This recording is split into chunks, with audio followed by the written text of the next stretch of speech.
Welcome to our series, ang tatlong pagbabago sa buhay ng isang Kristiyano.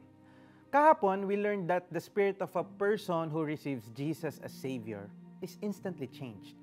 Pero bakit ang ugali hindi yata agad nagbabago? Let's find out from today's devotion. Like father, like son.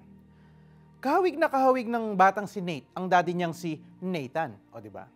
Kaya kapag may nakakita sa mag-ama, ang laging sinasabi ng mga tao ay, like father, like son. Si Ida naman at ang mami niyang si Minda ay para ring pinagbiyak na bunga. Kaya ang bukang bibig ng mga kakilala nila, like mother, like daughter. Siyempre. Pero hindi lang natin ginagamit ang mga phrases na ito as an expression of the physical similarities between a child and his or her parent, kung hindi sa similarities nila sa pag-uugali. Children are likely to imitate their parents after being constantly exposed to their speech, their actions, and their mannerisms. Na-absorb kumbaga din ng mga bata ang values and belief systems ng mga magulang nila. Likewise, as children of God, nagiging kagaya tayo ni God sa pag-uugali dahil una sa lahat, inalis na niya sa atin ang sin nature at ang ipinalit niya ay ang kanyang righteousness. Pangalawa, habang ine-expose natin ang sarili natin sa kanyang salita, we learn how to speak and act like Jesus. We learn godly and eternal values. We learn to live like a true child of God.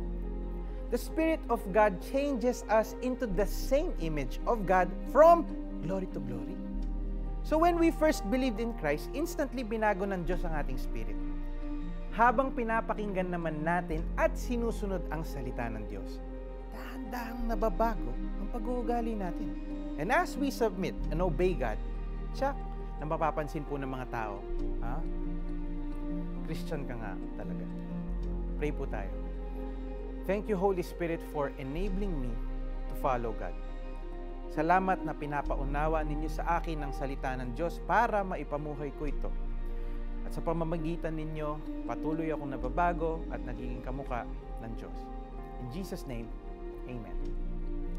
May tinuturo ba sa iyo ang Holy Spirit na alam mo na dapat mong baguhin? Submit to God, receive His power to change, and walk according to His ways. At ngayong naalis na ang talukbong, nagniningning sa ating mga mukha ang kalwalhatian ng Panginoon.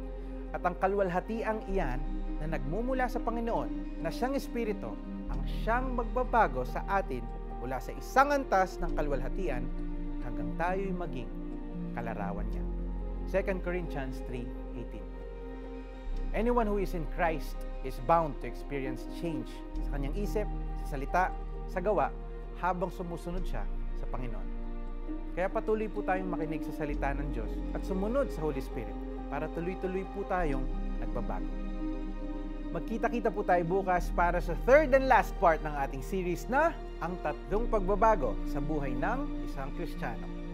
If you've enjoyed listening to this podcast and would like to support the ongoing efforts of this ministry, you can do so by visiting www.cbnasia.org/give or click the heart icon on the Tanglaw app to make a donation. Thank you. This is Jake Arceo saying, following God makes you look like Him.